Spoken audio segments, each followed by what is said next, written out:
Hey everyone, how are you doing? Good to see you all.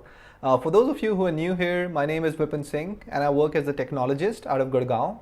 And in today's video, I want to talk about a series of short videos that I'm planning to make going forward. And I'm thinking of calling them capsules, and I'll talk about the reason why as well. So let's get started. Alright folks, so a couple of weeks back I came across this really interesting video on YouTube. I'll share a link to that video right here in the video description so you could go have a look at that video. It's a very quick 2-minute video. It is by this guy named Derek Sivers. He's an American author and composer. And what he talked about in that video was something that really resonated with me. What he said in the video was that a lot of times when people are looking to put something out there for the world to consume, right, they tend to worry that that thing that they're looking to put out there, maybe a blog post, maybe a composition, whatever, that is so obvious, so mundane, so simplistic to them, right? Should they even bother? Would people even care about it? Would people even respond to it? And they kind of hold themselves back and they don't do it. But what he says is that in his experience over the years, the one big realization that he has had is that something which is obvious to you could actually be amazing or life changing for somebody else out there. Because they probably not thought about that thing in that particular manner in which you have conveyed, and now having known that, they can kind of just like go and do something truly amazing with that. And I kind of could not help relate this to my own experiences in the past. There have been instances where I have wanted to share something with a friend or a colleague, and I've thought that, hey, should I even bother? This is something which is so obvious, right? Should I even be required to say this or share this? And what I now realize is that something which is that obvious to me may actually not be all that obvious to somebody else. And that's what Derek also recommends, that you should actually go ahead and share it, because it could be amazing for somebody else out there because they've never really thought about that particular thing in that way.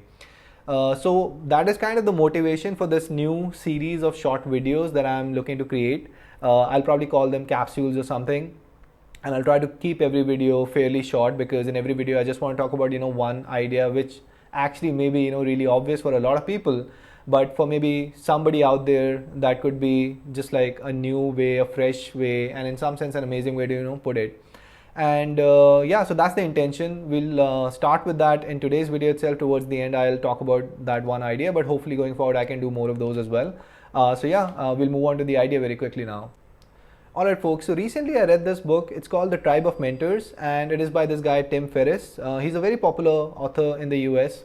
I think his most popular work is this book called The 4-Hour Workweek. I've not read that book yet, but I've read this one now.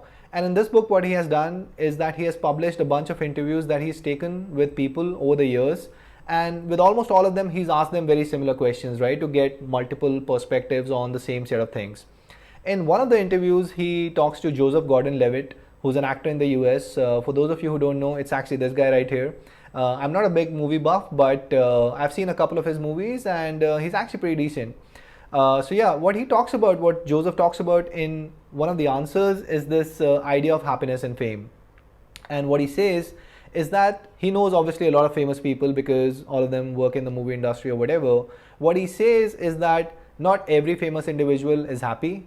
And the people who are famous and happy are not happy because of the fame. They're happy in spite of the fame. They're happy for the same reasons a regular individual would be happy. They're happy because they are healthy. They're happy because they have loving, caring, and positive people around them. And they're happy because they are finding satisfaction in the work that they're doing, irrespective of how many people are watching, how many people are admiring and appreciating that work. They are really happy because they find satisfaction in the work that they do.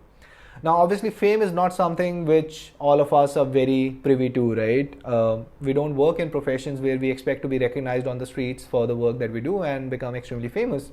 But money could be a good substitute for fame in this discussion, right? Obviously, all of us have different needs for money. The same individual also during the phases of their career, their personal and professional lives, right, they would have different needs for money. As a younger individual, you probably don't need all that money because you're staying with family. A lot of your needs are taken care of by the family. As a middle-aged individual with a family to support, you'll probably have slightly more need for money, right? But beyond a certain point, more money is not the thing that is going to make you any happier. Simple as that, right? And again, it's one of those like very obvious things that we've always talked about. As long as you're healthy and you're able to enjoy whatever money you're making, you'll be happier. As long as you have good loving people around you, not a whole lot of negativity around you, you'll be happier. And as long as you're finding satisfaction in the work that you're doing, you think that the talent that you have is being put to a good worthwhile use, that is the thing which is going to make you happier. So once again, right, a very obvious idea, as I talked about in the first part of this video, and I've kind of read about this and similar thoughts in the past as well. There was a book that I read, The Happiness Hypothesis, a very interesting book. If you get a chance, you should read that too. And yeah, they talk about something very similar, but reading this and the way Joseph kind of like verbalized this, it was something really cool. And I thought, yeah, this is a good reinforcement of something that I've actually known for a while as well. So yeah, that was kind of the idea that I wanted to share in this video. Again, very obvious to a lot of people. You'll probably think that, hey, this is something which I've known for a while, but for maybe somebody else out there, this could be a new perspective. This could be an amazing thing to just like think about, right?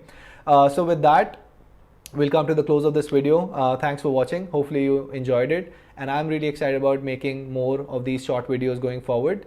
And yeah, so take care, stay safe, and hopefully I'll catch you soon again. See ya.